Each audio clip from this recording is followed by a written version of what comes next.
Hello friends, எல்லோரும் எப்படி இருக்கீங்க? இன்றைக்கி தேங்காய் சாதமும் அதுக்கு பொட்டேட்டோ ஃப்ரையும் தான் பண்ணியிருக்கேன். எப்பவும் போல் தேங்காய் சாதத்தை வடித்து வச்சுட்டு தாளித்து தேங்காய் எண்ணெயில் தாளிச்சிருக்கேன். உருளைக்கிழங்கு 3 வேக வச்சு அது கடுகு உளுந்தம் பருப்பு போட்டு நல்லெண்ணெயில் கருவேப்பிலை போட்டு தாளித்தேன். ரொம்ப சூப்பராக இருந்துச்சு. தேங்காய் சாதம் கடுகு உளுந்தம் பருப்பு, கடலைப்பருப்பு, கருவேப்பிலை, 4 பட்டை மிளகாய் போட்டு தேங்காவை போட்டு வதக்கிட்டு தேங்காய் எண்ணெயில் தாளிச்சிட்டு செஞ்சு செம்ம சூப்பராக டேஸ்டியாக இருந்துச்சு. நீங்கள் தனியாக சாதத்தை வடிச்சிட்டு இந்த கலவையோடு மிக்ஸ் பண்ணால் நல்லாயிருக்கும்.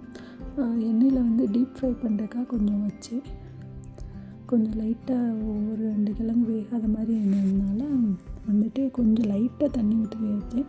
அடி கனமான பாத்திரம் அப்படின்றதுனால எனக்கு ஒன்றும் ப்ராப்ளம் இல்லை. நல்லா சூப்பராக கிறிஸ்பியாக வந்துடுச்சு. சூப்பராக இருந்துச்சு. இந்த மெத்தடை ட்ரை பண்ணி பாருங்கள். தேங்க்யூ.